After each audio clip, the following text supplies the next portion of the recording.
નમસ્કાર વિદ્યાર્થી મિત્રો, ફોર યોર એક્ઝામ યુટ્યુબ ચેનલની અંદર આપનું હાર્દિક સ્વાગત કરું છું.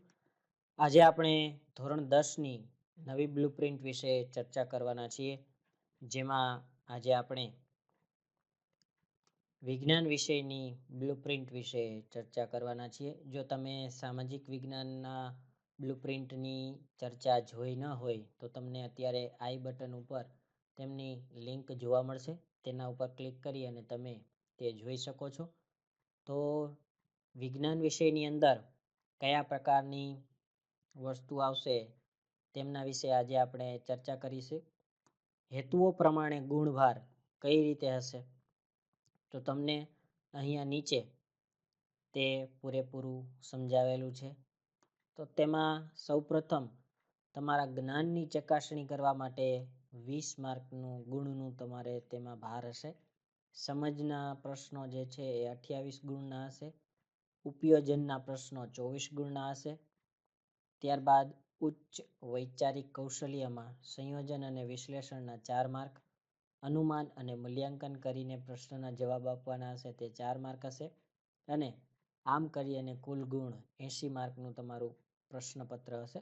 કોરોના મહામારીના કારણે તમારું આ જે પેપર પેટર્ન જે છે બ્લુપ્રિન્ટ એ ચેન્જ કરવામાં આવેલી છે. તો ત્યારબાદ હવે આગળ ચર્ચા કરીએ પ્રશ્નના પ્રકાર પ્રમાણે ગુણભાર.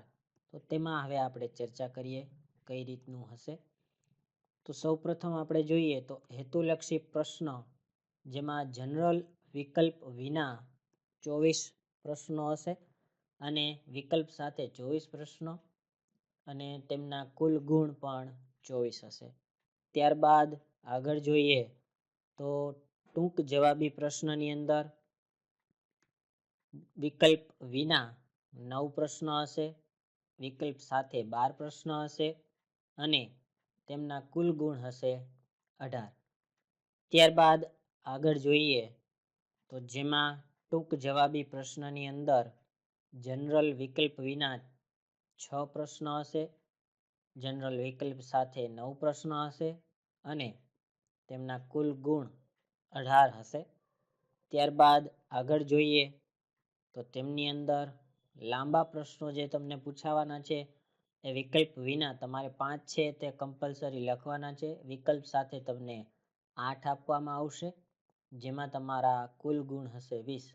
તેમ કરી અને 80 માર્કનું તમારું પ્રશ્નપત્ર બનશે. ત્યારબાદ હવે આપણે જોઈએ પ્રકરણ દીઠ ગુણભાર. કયા પ્રકરણ દીઠ કેટલા ગુણભાર પૂછાવાના છે, તેમને ખ્યાલ આવે કે મારે કયા પ્રકરણમાંથી કેટલી તૈયારી કરવાની છે. તો તે આપણે સૌપ્રથમ ચર્ચા કરીએ કે જેમાં 1 થી 5 પાઠ જે તમને આપેલા છે, તો 1 થી 5 પાઠની અંદરથી તમારા ટોટલ 25 ગુણભાર જેટલું પૂછાવાનું છે. તો પહેલા પ્રકરણની અંદરથી 4 ગુણભારનું પૂછાવાનું છે. ત્યારબાદ બીજા પ્રકરણની અંદરથી તમને 6 ગુણભાર અને વિકલ્પ સાથે કદાચ તમને પૂછે તો 10 ગુણભાર થઈ શકે છે. એમ કરી અને ટોટલ 1 થી 5 ચેપ્ટરની અંદરથી તમને 25 ગુણભારનું તમારું મૂલ્યાંકન થશે. ત્યારબાદ આગળ જોઈએ તો હવે બીજા કયા પાઠમાંથી કેટલા માર્કનું પૂછાવાનું છે, તો તેમની અંદર 6 થી 9 પાઠમાં તમને કુલ 22 ગુણભારના પ્રશ્નો પૂછવાના છે, જેમાં તમે માર્ક જોઈ શકો છો.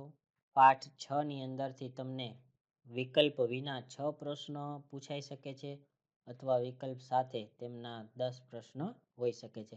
તો આવી રીતે તમે જોઈ શકો છો. ત્યારબાદ આગળ જોઈએ તો જેમાં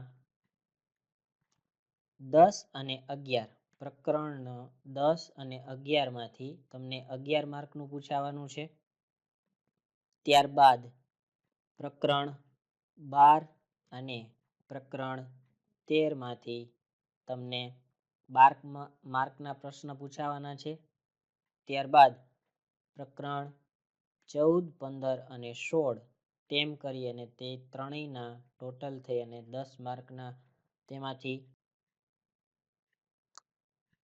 અને એમ કરી અને કુલ ગુણ જે છે એ તમારા 80 માર્ક્સ બને છે. તો આ રીતનું આ વખતેની નવી પેટર્ન બનેલી છે. તો ખાસ જે વિદ્યાર્થીઓ તૈયારી કરે તે આ મુજબની તૈયારી કરશે.